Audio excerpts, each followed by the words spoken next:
접할 일부 복음을 중심으로 가정을 이룸. 이 이룸이라는 원문이 create라는 단어는 창조하다 그런 뜻입니다. 또 조직하다 그런 뜻도 있고. 그러니까 복음을 중심으로 한 가정을 창조한다, 조직한다가 이제 이번 주하고 다음 주 다루는 주제입니다. 첫 번째는 자녀를 주님의 사랑과 충고로 양육한다는 건 무슨 의미냐?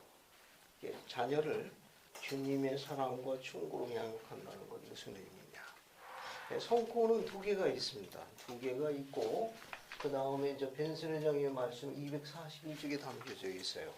우선 성고를 먼저 찾아봅시다. 경전에서 이런 용어가 어떻게 설명되어 있는지. 이누스서 1장 1절 보도입시오. 자, 이누스 1장 1절 한번 읽어볼까요? 이누스. 경전 요 앞에 있습니다. 필요하시면 또 앞에서 가져가시고. 자, 경전 한번 볼게요. 이누스서 1장 1절 한번 봅시다. 찾았습니까? 저 그러면 우선 정성원 형제님 한번 읽어보시겠습니다. 네. 이노스 1장 1절. 네, 보라 이렇게 되었나니 나 이노스는 나의 부친을 알거니와 그는 의인이었나니 이는 그가 그의 언어로 또한 주의 교양과 훈계로 나를 가르치셨습니다. 이로 인해 내 하나님의 이름에 복이 있을지어다. 감사합니다. 같은 내용이에요. 거기 보시면 보라 이렇게 되었나니 나 이노스는 나의 부친을 알거니와 그는 의인이었나니 이는 그가 그의 언어로. 뒤에 보세요. 그 문장이 이는 그가 그의 언어로. 아버지가 그의 언어로. 근데 그의 언어가 뭐냐? 바꿨으면 주의 교양과 훈계로 나를 가르치셨습니다. 이로 인해 내 하나님 이름에 복이 있을지어다. 이노스는 누구의 아들이죠? 이 몰몬교회에 나와 있는 이 이노스는 누구의 아들입니까? 여기 야곱. 야곱은 누구의 아들입니까? 리아의 아들이면 이 야곱은 어디서 출생했습니까? 선자매님, 광야에서 아들 둘을 얻었죠. 그죠? 그러니까 리아이가 예루살렘을 떠나가지고 광야에 몇 년 머물렀습니까? 광야에서 미대륙 떠나기 전까지 광야에 몇 년 머물렀죠? 8년입니다. 그 8년에 광야에서 얻은 아들 두 아들이 있었는데 그 첫 아들 이름이 뭐다? 야곱. 작은 아들이 요셉입니다. 그러니까 할아버지는 리아이가 되고 아버지는 광야에서 얻은 첫 아들로 알려져 있는 야곱이 되고 그 야곱의 아들이 뭐가 되는 거예요? 이노스가 되는 거예요. 이노스. 순서를 보면 여기 보면 이제 이노스가 있는데 할아버지가 리아이가 되고 그 다음에 야곱이 되고 그 다음에 이노스가 되고 이렇게 순서가 되는 거예요. 근데 이노스서에 보게 되면은 아들이 아버지에 대해서 뭐라고 이야기했습니까? 그건 뭐라고 되어 있어요? 나 이노스는 나의 부친 야곱을 알거니와 뭐라고 기록이 되어 있어요? 아버지에서 아들이 어떻게 알고 있습니까? 의인이었나니 그렇게 되어 있어요. 뭐 느끼시는 거 없습니까? 우리 부친은 의인이었나니 그 이름이 의인이 아니죠. 그죠? 우리 아버지 이름이 이의인이었나니 이름이 의인이었나니 길의이었나니 그건 아닐 거고. 그죠? 여기 기록해 보게 되면 아들 이노스는 아버지 부친에 대해서 어떻게 회고하고 있는가 하면 의인이었나니 이렇게 기록되어지고 있습니다. 우리가 보면 그 탈무드에 보면 아주 흥미로운 기록이 있습니다. 여러분 그 소돔과 고모라 땅에 보게 되면 의인 몇 명이 없어서 멸망당했죠. 신수님들 의인 몇 명이 없어서 멸망했습니까? 소돔과 고모라 땅에 아브라함이 중보기도 함께 사건이 있는데. 잠깐 앞으로 혹시 조명희 자매님 아세요? 감사합니다. 감사합니다. 침착하게 갑자기 당황해가지고 원래는 의인 몇 명을 이야기했습니까? 50명에서 몇 명까지 깎아내렸어요? 10명까지 깎아내렸다니까. 대단하신 분이에요. 엄청난 세일즈맨입니다. 전능자하고 앞에 가가지고 50명을 그냥 확 깎아서 10명까지 했으니까. 그죠? 그럼 뭐라고 얘기했습니까? 여호와께서 그래 네 말대로 의인 10명만 찾아내면 그 의인 10명으로 인해서 온 지경을 내가 다 용서하마. 근데 의인 10명을 찾았나요? 못 찾았습니다. 유대인의 지혜책으로 알려져 있는 탈무드에는 그런 글이 있다고 그래요. 그런 가르침이.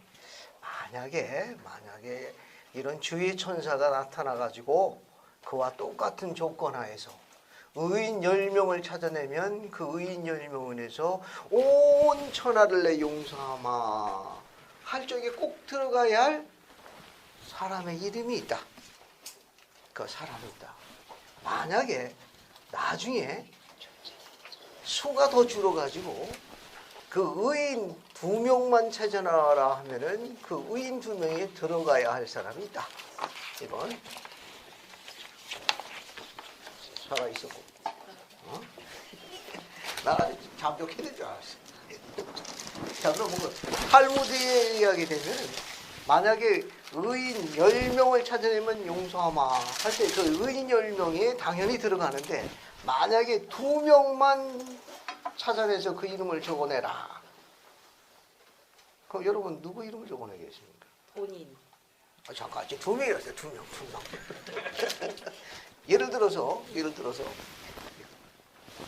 스테이크를 기준합니다. 와드는 또 너무 규모가 작으니까. 그러니까 한 스테이크를 기준으로 주의 천사가 여러분에게 나타났어요. 경비야, 스테이크에 의인 10명을 적어내면 내가 그 10명 온지 영원히 용서한다. 그 의인 10명 누구를 적을 것 같아요? 1번부터 10번까지. 누굴 적어낼 것 같아요? 아니면 와드에서부터 한 번 시작해 보세요. 10명. 한 번부터 시작했어. 그 10명. 그러다가 이제 천사가 다시 이야기했습니다. 2명만 적어내라. 그럼 거기 누구 이름이 적을 수 있습니까? 본인과 배우자. 네? 본인과 배우자. 본인과 배우자. 감사합니다. 본인 감사합니다. 만약에 한 사람만 적어내라 하면 본인. 이상미자매하고 가까이 지내요. 이 탈무드에 보면 뭐라고 나와 있는가 하면은 만약에 2명만 적어내라 하면 나와 내 아들임이 적혀야 한다. 나와 내 아들임이 적혀야 되고 만약에 의인 한 사람만 적어내라 하면은 그때는 당연히 내 이름이 적혀야 한다. 나와 내 아들이에요. 그렇지. 나와 내 아들 두 사람 적으라면은 배우자가 안 배우자. 안 안 배우자. 나와 내 아들의 이름이 적혀야 되고 그 다음에 한 사람만 적어내면 본인 이름이 적혀야 한다. 본인이 적히면 배우자는 한 몸이니까 절로 따라가는 건 덤이고 이거는 이 이노스의 하이라이트는 뭐냐면은 나의 부친이 무엇이었나니 의인이었나니라고 기록했던 거예요. 자, 그러면 그 뒤에는 또 재밌는 표현이 있습니다. 자, 그러면 이노스는 부친을 의인이라고 묘사했는데 아들 이노스는 부친으로부터 뭘 보고 그렇게 기록을 남겼을까요? 이노스 1장 1절에 여기 나 이노스는 나의 부친을 알거니와 그는 의인이었나니 아들 이노스는 부친이 무엇을 보고 의인이었다고 기록을 남겼을까요? 사랑하는 여러분, 뭘 보고 의인이라고 기록을 남겼을 것 같습니까? 잠시 옆에 있는 모범적인. 모범적인 거. 감사합니다. 또 다른 생각 갖고 계신 분 있습니까? 나는 이런 면에서 아마 아들이 아버지에서 의인이라고 기록을 남겼을 것 같다.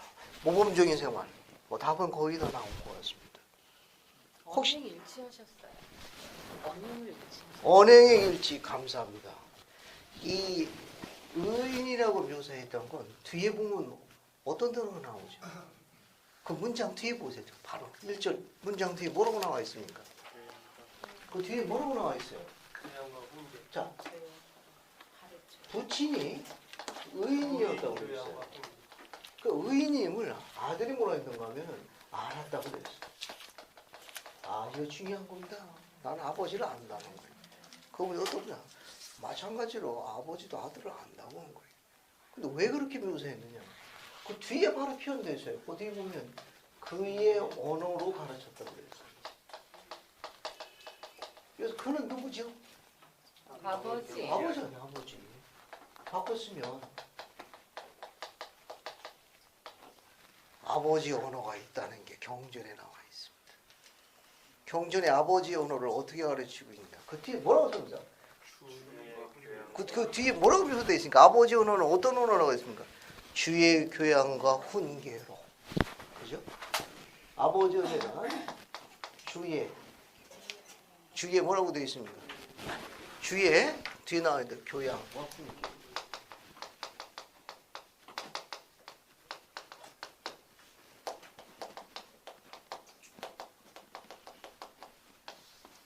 경전에 나와 있는 아버지의 언어예요. 세상에 수많은 아버지의 언어가 많이 있습니다. 오늘 배우고 싶은 첫 번째 내용 중에 하나는 아버지의 언어예요. 이 아들은 그의 언어로, 아버지의 언어로 양육됐는데 그 언어가 주의 교양과 훈계로 양육되었다고 기록하고 있습니다. 절 보세요. 한 남자가 결혼하게 되면 호칭이 뭐라고 불리우죠? 아버지. 아니 결혼하면 남편. 남편. 그러다가 자녀가 생기면 뭐라고 호칭이 격상이 아버지. 됩니까? 아버지죠. 주기도문의 첫 문장이 뭐라고 되어 있죠? 주기도문. 하늘에 계신 우리 아버지 이름을 거룩히 여기시고 감사합니다. 역시 수제자다. 하늘에 계신 우리 아버지. 그런데 그 이름이 거룩히 여김을 받으시오며 아버지라는 호칭을 받을 적에는 거룩함을 이렇게 합당하도록 생활해야 합니다. 그 의미를 두고 필멸의 인간의 전에게도 그 아버지의 거룩한 호칭이 어떻게 했어요? 똑같이 허락하신 거예요. 그러니까 자녀가 아버지라고 호칭할 적에는 그 아버지는 어떤 의미를 갖고 있는가 하면은 거룩함이라는 존경을 받기에 합당하도록 생활해야 한다는 걸 언지라고 있는 거예요. 그러니까 그 용어가 포함되어 있는 거예요. 그러니까 아버지라고 호칭될 적에는 주기도문에 나와 있는 대로 거룩함을 입기에 합당한 모범적인 생활을 하도록 요청되어지고 있다는 거예요. 그래서 여기 나와 있는 아버지의 언어로 양육되었다. 바꿨으면 주의 교양과 훈계로 양육되었다는 것. 굉장히 의미가 심오한 문장입니다.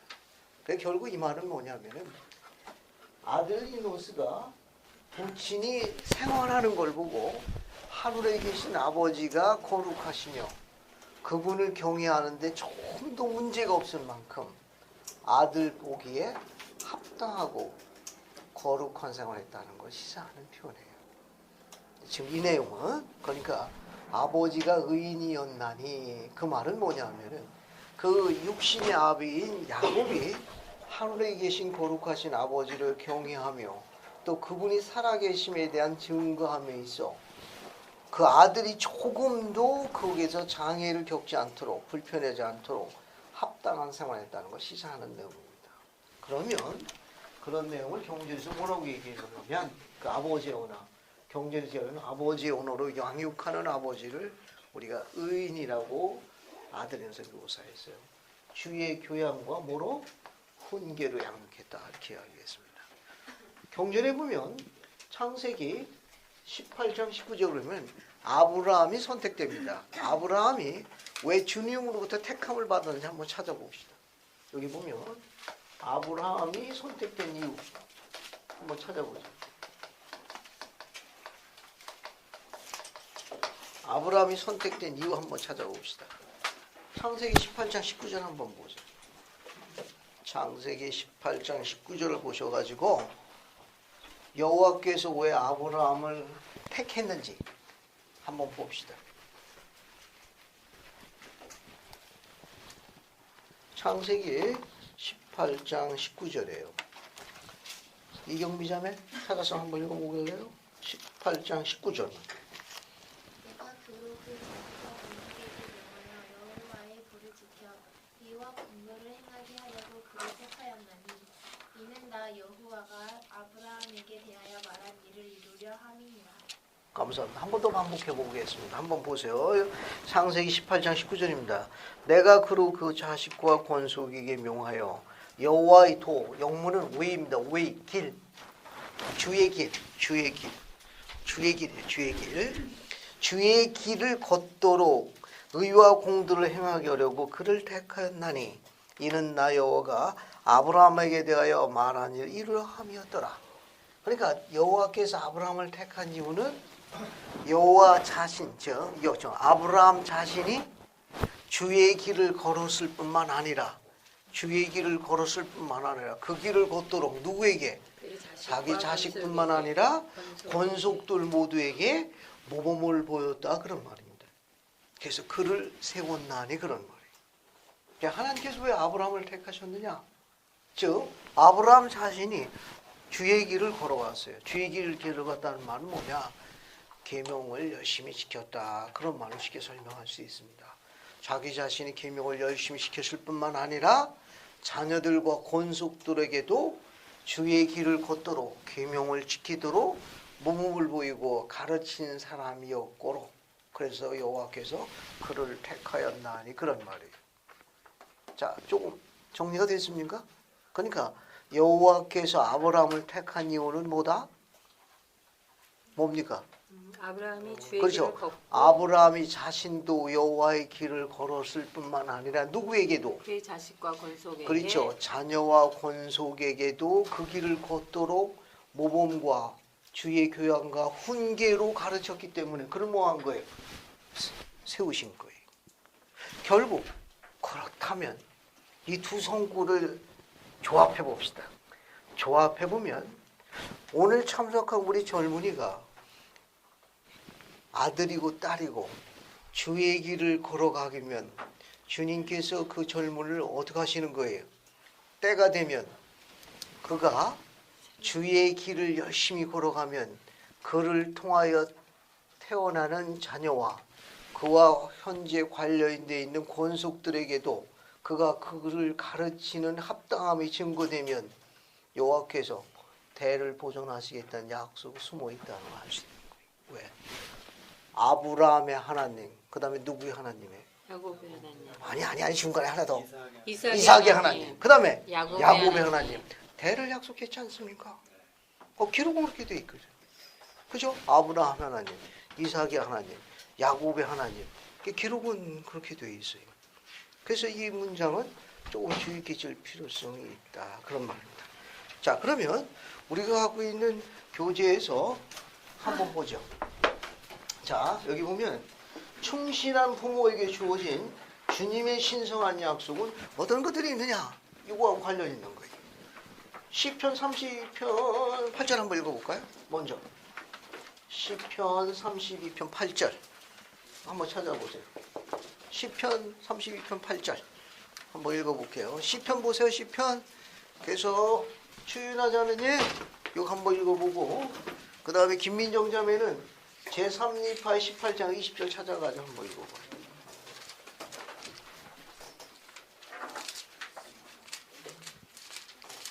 디나 한번 읽어볼까? 32편 8절. 내가 내 갈 길을 가르쳐보고 너를 주목하여 회개하리로다. 잘 읽으셔? 땡큐. 그 다음에 민정이 제3리파의 18장 20절 한번 읽어볼래?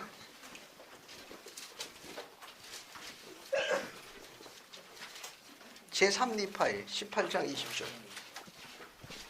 또 너희가 받을 줄로 믿으며 옳은 것으로서 무엇이든지 내 이름으로 아버지께 구하는 것은 보라 너희에게 주어지리라. 감사합니다. 이 성구가 여기 나와 있는 대로 올슨 F. 휘트니 장로하고 하워드 W. 헌터 사도 시절에 어떻게 가르쳤는지 한번 우리 교재를 한번 살펴볼까요? 242쪽을 한번 보고 242쪽 242쪽 봅시다. 거기 올슨 F. 휘트니 장로님 말씀을 보세요. 봤습니까? 거기 여기 242쪽 좌측편 두 번째 게 있습니다. 봤습니까? 한번 읽어볼게요. 올슨 F. 휘트니 장로. 선지자 조셉 스미스는 찾았습니까? 이게 재밌어요.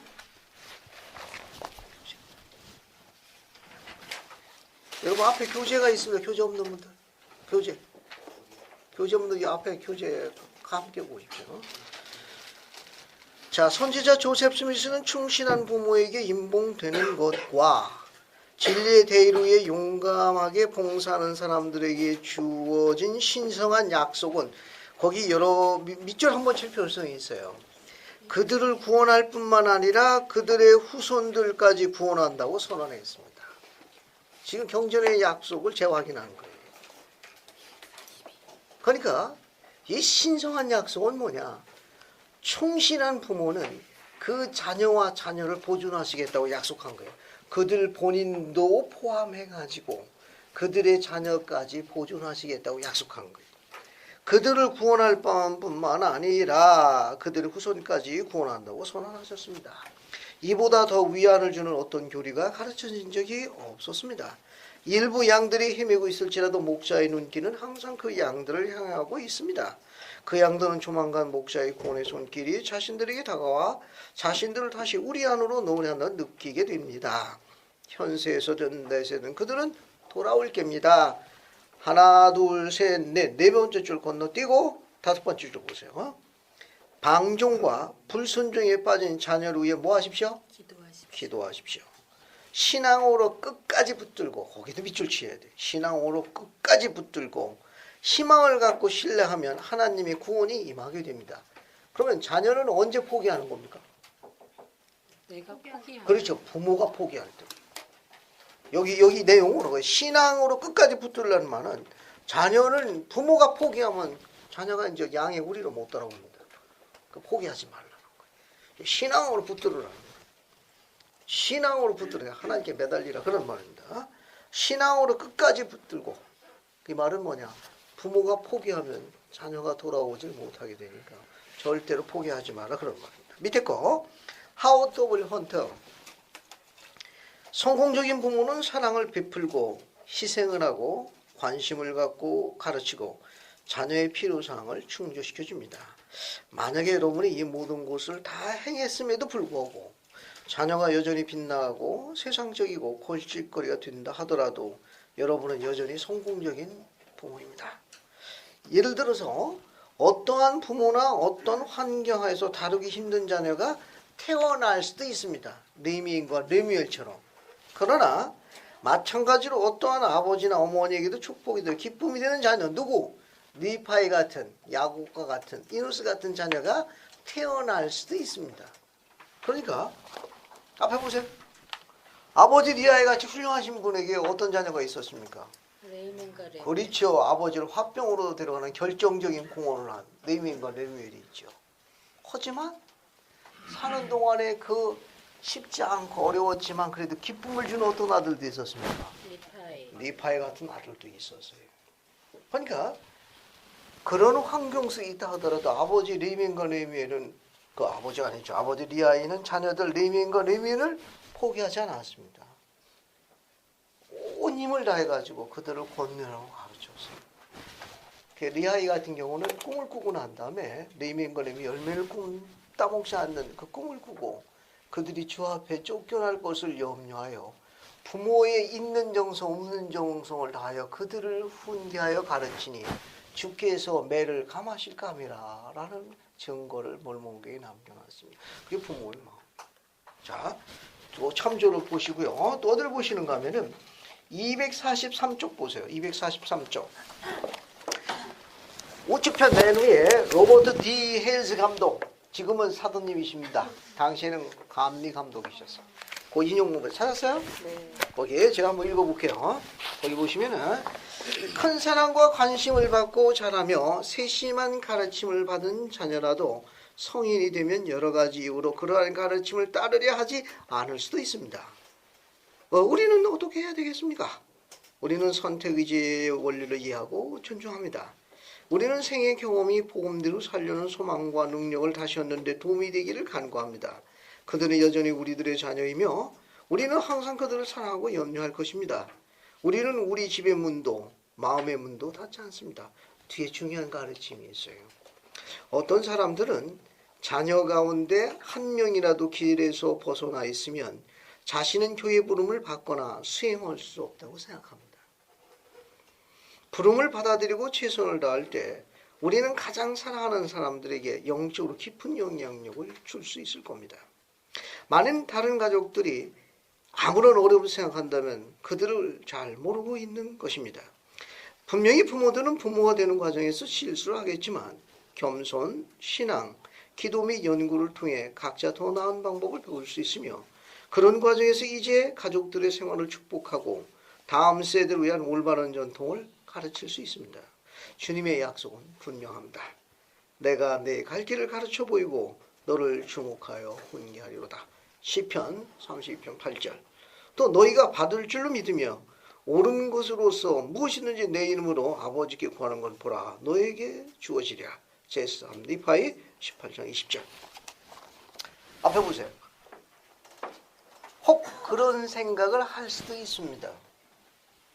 혹 부름을 받아 봉사하는 가정 중에 자녀의 부주의나 방종과 불순종을 해서 제한받을 적에 부름을 받고 있는 그 부모가 부름에서 해임해달라고 요청할 수도 있습니다. 그런데 그보다 훨씬 더 나은 방법은 오히려 여기 나와 있는 대로 최선을 다해서 그 임무를 수행할 적에 그 자녀에게 가장 깊은 인식과 영적인 도움을 하늘로부터 지상에 끌어올 수 있다. 그런 말입니다. 이 가르침은 노버트 헤일즈 장로님이 하신 말씀이에요. 이해하시겠습니까?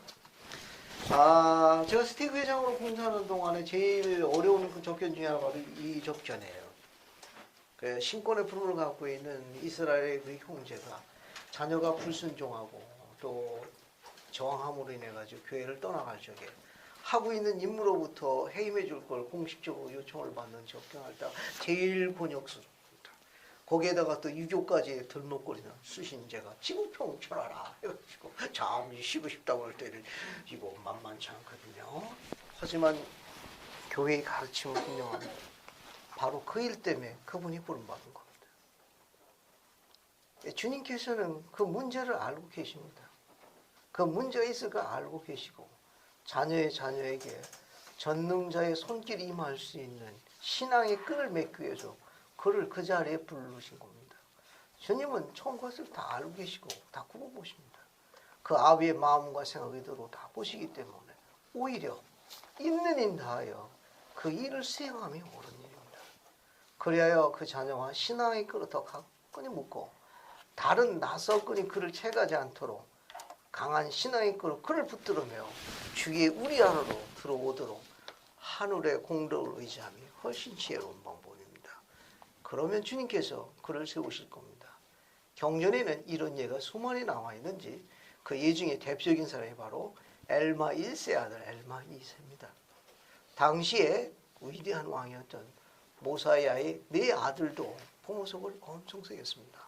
암몬, 아론, 온노, 힘나이는 그 엘마 2세와 소위 세상편으로 작당이 되어 부친들이 세웠던 왕국과 교회를 무너뜨리려 온갖 회방을 다녔던 기록을 갖고 있습니다. 그 부모들의 기도가 얼마나 강력했든지 하늘의 천사가 자녀를 방문하여 자녀를 개심시킨 기록을 갖고 있습니다. 천사가 천둥 같은 목소리와 지축을 흔드는 메시지로 이야기했습니다. 엘마야, 엘마야, 네가 구여워서 온 게 아니다. 주의 종 곧 너의 부친 네 아비의 의로운 기도를 듣고 하나님을 명할 받아 내가 네게 찾아왔노라. 알겠냐? 땡.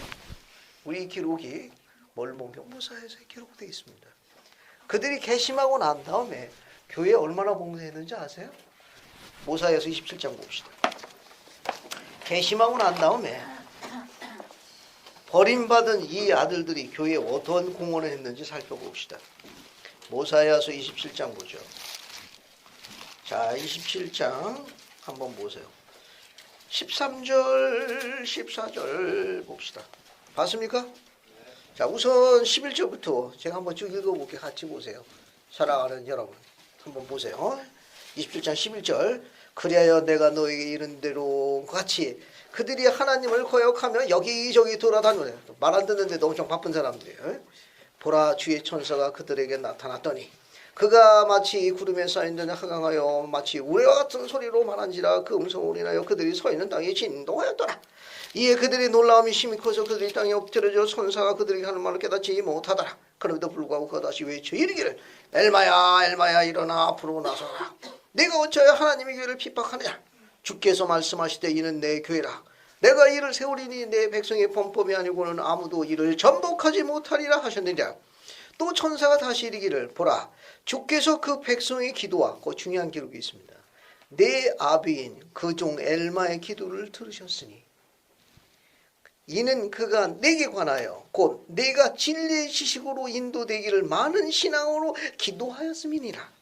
이러므로 내게 하나님의 권능과 권세를 깨닫게 하여 그 종들의 기도가 그들의 신앙에 따라 응답되게 하라는 이 목적으로 내가 왔노라 하시니라.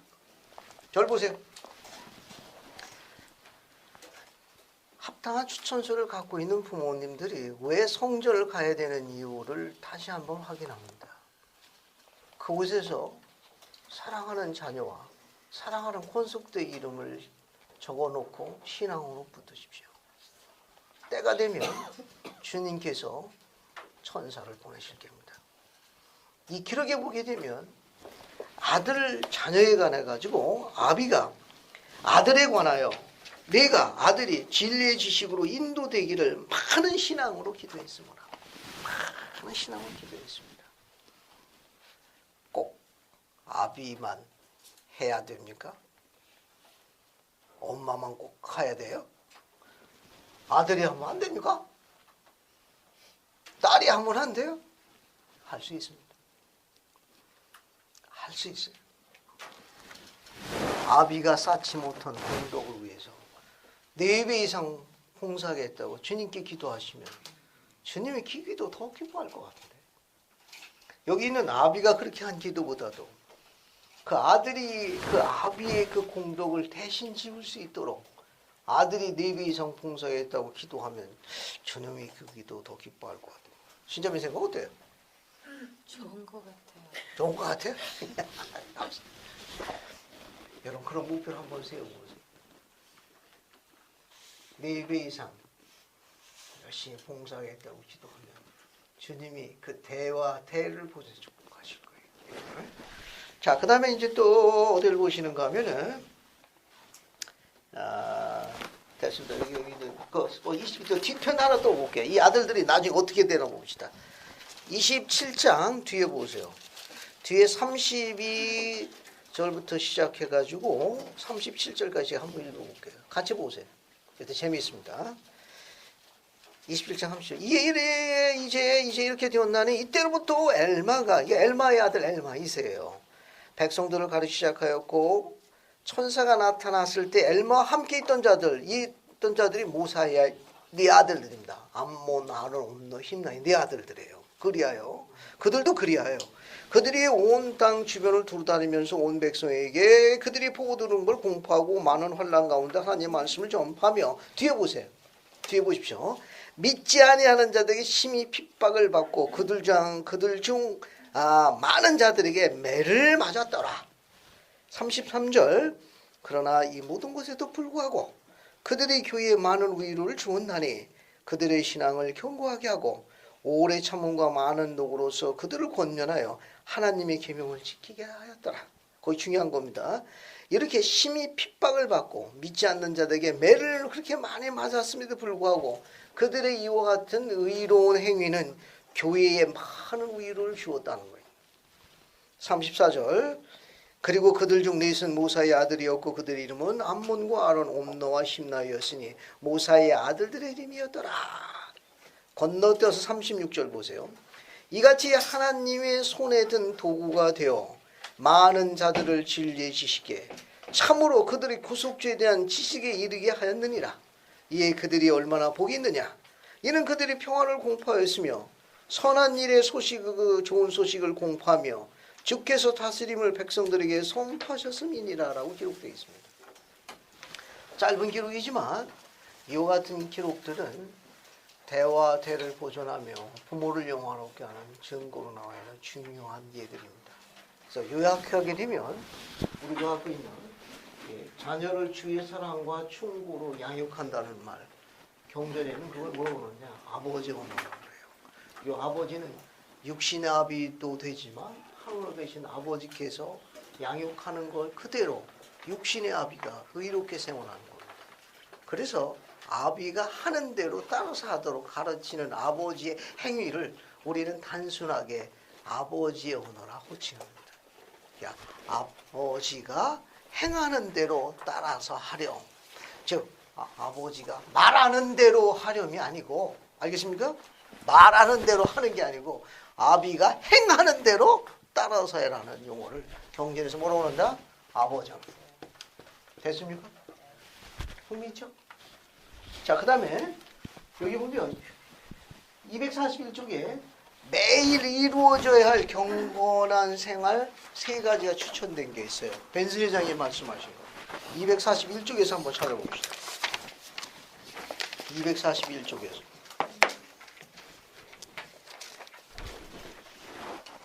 241쪽 우측편 문장 밑에 부분에 벤스 회장이 이야기하는 중에서 매일 이루어져야 할 가정의 경건한 생활 세 가지를 지적하신 게 있어요. 그 인용문 찾았습니까? 어디쯤 나와요? 그렇죠. 밑에서 세 번째 문단입니다. 찾았습니까? 거기 밑에서부터 세 번째 문단이에요. 하나, 둘, 셋. 여기쯤 나와요. 여기 있죠. 매일의 경건한 생활 역시 권장해야 할 일입니다. 뭐라고 되어 있어요? 경전 읽기, 그 다음에 찬송가 부르기, 그 다음에 가족 기도는 우리가 매일 규칙적으로 해야 하는 부분입니다. 세 가지입니다. 세 가지. 거기 보면 맨 앞에 뭐라고 나와 있습니까? 여기 경전 읽기, 경전 읽기, 그 다음에 찬송가 부르기, 그 다음에 가족 기도예요. 됐습니까?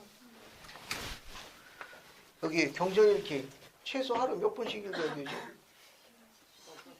어떤 경전을? 몰몬경은 최소 몇 분씩? 10분씩 개인적으로 읽어요. 알겠어요? 10분씩. 10분씩. 잘하고 있죠? 대답이 어떻게 다 신음소리를 냅니까? 찬송가 부르기. 매일 한 곡씩 부를 수 있도록 권고합니다. 아시겠습니까? 가족과 함께 부르는 게 가장 이상적인데, 혹시 그렇지 않을 경우에는 허락되는 가족끼리 불러도 되고, 독신일 경우에는 혼자 불러도 됩니다. 그러나 만약에 독신이다 하더라도 함께하고 있는 자기 형제자매가 회원님과 함께 부르시면 좋고, 그것도 안 되면 혼자라도 부르십시오. 찬송가는 영을 초대하는 굉장히 훌륭한 하나님의 방법이고, 찬송가는 제2의 경전과 같습니다. 찬송가를 많이 활용하십시오. 필요하면 손구를 암송하시고 그 가사를 암송하셔서 기쁠 때도 부르시고 슬플 때도 부르시고 우울하거나 힘들 때도 찬송가를 부르세요. 그럼 위로를 많이 얻을 수 있을 겁니다. 찬송가 매일 가족과 함께 부르시면 가장 이상적이고, 안 되면 그거 가지고 분란 일으키지 말고, 알겠습니까? 그거 가지고 또 찬송가가 공중에서 이렇게 여러 가지 왔다 갔다 하는 분란 일으키지 말고 허락이 범주되는 범주 내에서 시작하십시오. 혼자도 괜찮습니다. 밑에 가족 기도 마찬가지. 동참만 한다고 이렇게 여러 가지 무력 행사 하시지 말고, 톤 높이시지 말고 그냥 시작하십시오. 찬송가를 부르세요. 찬송가 가사가 길어짐에 따라 가지고 동참하게 되는 가족이 있으면 함께 하십시오. 동참 안 하면 그냥 혼자 해도 괜찮습니다. 그러나 한 다음에 무릎을 꿇고 적는 자에게 권속도로 해서 기도하십시오. 그러나 한 다음에 몰몬경을 읽습니다. 대부분 그때 몰몬경 읽기에는 뭐 시간이 많이 허락이 되면 좋겠지만 한 장 페이지가 2페이지가 되는 거예요. 한 장 정도 소리내서 읽으면 제일 무난합니다. 그거 하는데 약 10분 걸려요. 그리고 저녁에는 자녀들에게 지명해가지고 부탁하면 됩니다. 그래도 협조하면은 또 그냥 또 하세요. 또 그거 가지고 또 여러 가지 또 벽에라든지 뭐 이상한 게 왔다 갔다 하지 않고 그냥 여러분이 하십시오. 그리고 아침에 할 적에는 제일 좋은 방법은 부모님이 하시는 게 제일 좋고, 가능하면 가장이 하면 제일 좋습니다. 그때 가장은 그 음성은 족장의 축복사의 반차에 따라 축복을 겸하기 때문에 자녀들은 그 아비의 음성을 듣고 그분이 하나님께 어떻게 감사하며 자녀들을 어떻게 지켜주기를 원하는지에 대한 그 음성을 듣고 자라나야 합니다. 저녁에 잘 적에는 자녀들은 그런 부분에 대해서 전능자와 부모님께 감사하는 기도를 드려야 옳은 일입니다. 이와 같은 것들이 경건한 생활로 가는 중요한 방법이에요. 이 가족 기도가 언제 진가를 발휘하죠? 이게 언제 진가를 발휘합니까? 이 가족 기도를 선지자 조셉 스미스는 어떤 기도라고 바꾸었죠? 선지자 조셉 스미스는 가족 기도를 어떤 기도라고 설명했어요? 감사해요. 선지자 조셉은 가족 기도 해의 영광의 왕국의 기도라고 설명했어요.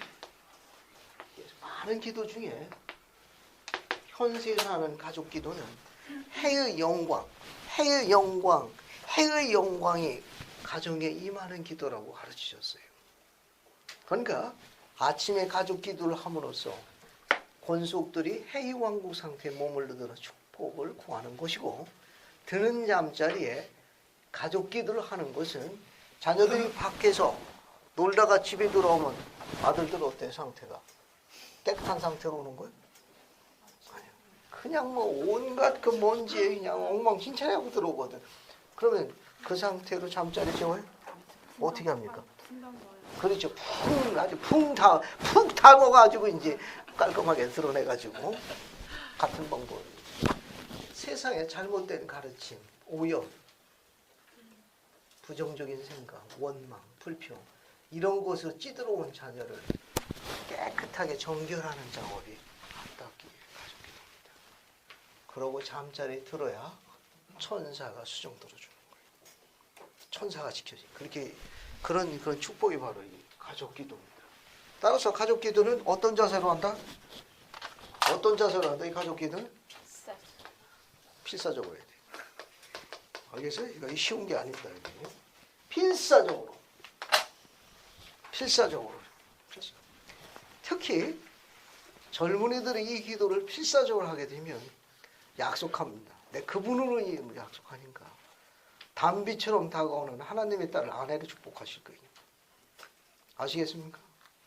단비처럼 운명처럼 다가오는 하나님의 남자를 그분이 보시기 좋으신 때 축복하실 거예요. 조금도 의심하지 마세요. 이 모든 것들은 어디 달려있나? 가족 기도에 달려있죠. 이렇게 중요한 겁니다. 그래서 집에 돌아가시게 되면 선지자가 권고하신 경전 읽기, 찬송가 부르기, 가족 기도 이 세 가지는 매일 수행해요. 데일이에요. 데일이 매일 everyday, day by day 오늘도 하고 내일도 하고 하는 거예요. 됐습니까? 특히 이 경전 읽기 중에는 몰몽경을 강력하게 추천하니까 몰몽경을 10분씩 읽도록 권고합니다. 영성과 관련이 있습니다. 영성과 관련해서 다시 한번 강조를 드리고, 특히 이 찬송가 부르기는 하루에 한 곡씩 최소한 부르지 않고 가는 날이 없도록 권고드립니다. 아주 특별히 부탁드립니다. 이 찬송가는 너무 아무리 강조도 치는 지금 우리가 제일 필요한 건 뭐냐면 찬송가를 매일 부를 수 있도록 생활하는 데 제일 중요해요. 그러면 이제 영을 초대할 겁니다. 그 악한 영이 물러갈 거예요. 이 찬송가는 독특한 힘을 갖고 있습니다. 결국 이 말은 뭐냐면 하나님의 왕국, 해의 왕국, 소위 세상의 천국에는 음악이 있다는 걸 나타내지만 악은 음악이 없다는 걸 설명하는 거예요. 우리가 찬송을 부르지 않는 건 우리 하루가 천국에 있는 게 아닙니다. 찬송가를 이렇게 강조하는 중에는 사탄은 음악이 없어요. 거긴 찬송이 없다니까. 거기는 음악이 없는 살벌한 곳이에요. 여러분 귀에다 다 꽂고 돌아다니잖아. 그 없는 데서 살면 어때요? 끔찍하다고 그럴 거예요. 천국에만 이 아름다운 음악이 있어요. 아버지가 좋아하시는 그 찬송은 하늘에 합창가가 있다는 걸 기억하셔야 돼요. 그 찬송을 부르도 권고하는 주제는 우리가 그 영광과 감미로움을 맛보기 위해서 천국에 들어갈 준비를 하기 위해서요. 그래서 매일 찬송가를 부르도록 권고하는 중요한 이유를 갖고 있습니다. 악은 찬송가가 없어요. 악은 찬양하는 음악이 없습니다. 악에게는 찬송가나 하나님의 감미로운 이 음악이 없어요. 악이 있는 곳에는 음악이 없습니다. 이 하나님의 음악은, 하나님의 찬송은 이 아름다운 감미로운 그분의 음성에 관한 음악은 천국에만 있는 거예요. 그래서 하도록 공부하는 거예요. 아파트나 연립이나 집 같은 거 리모델링 하죠. 우리 가족을 리모델링 하는 방법이 있습니다. 우리 가정을 리모델링 하는 거. 리폼! 다시 바꾼다는 거. 어떻게 해야 돼요? 리모델링 하려면. 사람들 다 내쫓고 새 사람으로 드려요? 여러분 한번 봅시다. 여기 241종 맨 밑에서 하나, 둘, 셋, 넷, 다섯 번째 줄 보세요. 봤습니까? 가정은 개혁이 필요합니다. 찾았어요? 거기 보세요. 가정은 개혁이 필요합니다. 가족과 함께 하루 2번씩 기도함으로써 여러분의 가정을 변화, 리모델링 시킬 수 있습니다. 오늘 당장 실시해 보십시오. 식사를 줄 때만 축복하십시오. 앞에 보세요. 가족 기도할 적에는 제일 좋은 것은 가족 기도 아침에 할 적에는 아빠가 하는 게 가장 이상적이고 상황에 따라서는 엄마가 해도 됩니다.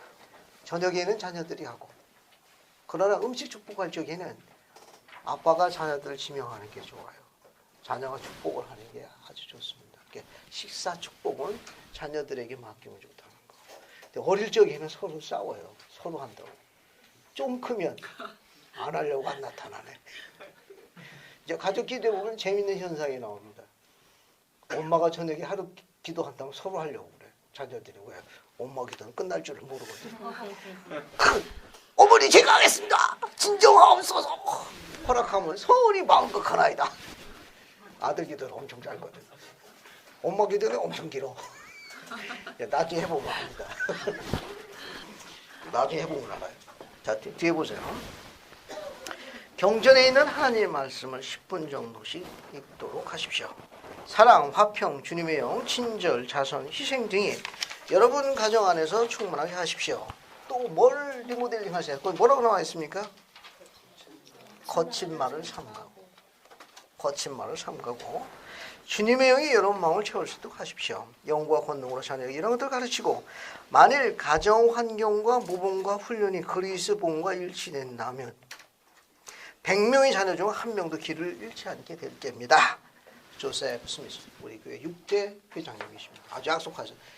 이렇게만 하면 지금 이야기한 대로 매일의 경건한 생활, 경전 읽기, 찬송가 부르기, 가족 기도, 이 일을 순명하고 매일 필사적으로 수행하고, 앞에 있는 거 아버지가 아버지의 정의치로 돌아가 아버지의 언어로 자녀를 주의 사랑과 훈계로 양육할 수만 있으면 한 명의 자녀도 주의 길을 벗어나지 않을 거라는 성스러운 약속을 담아 나갔습니다.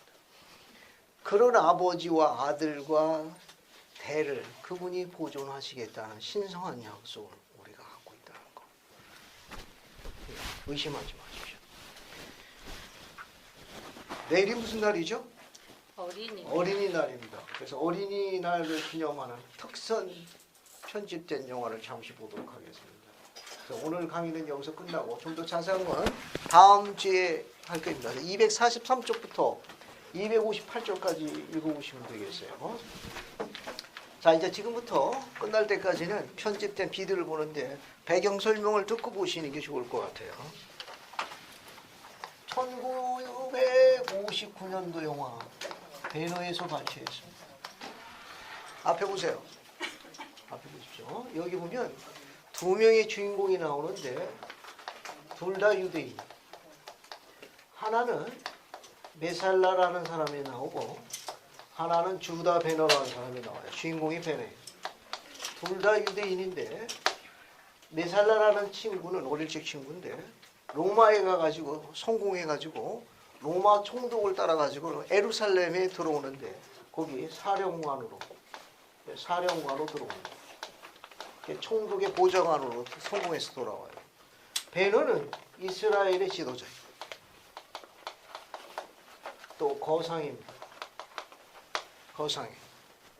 그런데 어떻게 된가? 이제 보는 장면은 지금 발췌한 첫 장면은 약 한 8분 동안 뭘 보는가 하면 베너가 거상인데 이 베너의 이 엄청난 이 집을 그 재산을 관리하는 집사가 있습니다.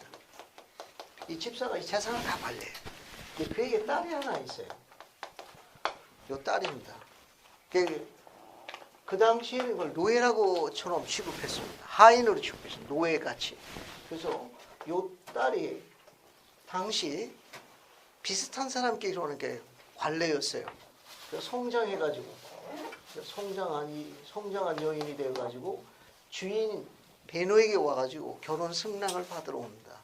그런데 이 딸은 어릴 적부터 주인 베노를 연모했습니다. 사모하고. 또 베노도 주인이지만 노예라고 한 번 생각한 일이 없고 또 이 소녀를 연모했습니다. 그래서 승인 받으러 왔을 적에 어떤 일이 일어나는지 잠시 들여다보죠.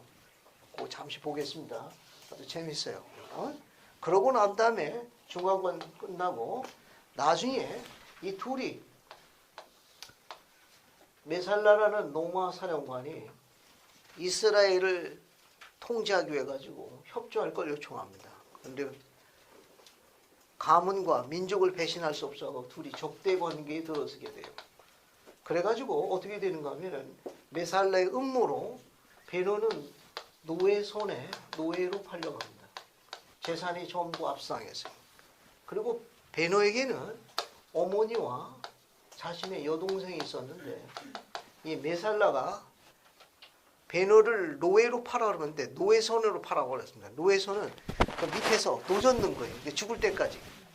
아주 끔찍하게. 거의 살아나는 사람이 없습니다. 그뿐만 아니라 재산을 몰수했고 집사장의 다리를 잘라버렸습니다. 그래서 이 딸은 다리가 잘린 아버지를 평생 폭행해서 결혼을 포기합니다. 근데 베노는 몰라. 베노는. 근데 여동생과 어머니와 여동생은 이 메살라가 문둥이 계곡에다 집어넣습니다. 그래서 문둥병에 걸렸어요. 죽을 때까지 못 나와. 이스라엘의 그 변방, 그 문둥이가 다 집어넣어 버려가지고 이 어머니와 여동생이 문둥병에 걸렸습니다. 나중에 이 베노가 노예선을 타고 다니다가 이 노예선이 포함된 로마 선단이 있어요. 이 선단의 총독이 해적의 습격을 받아요.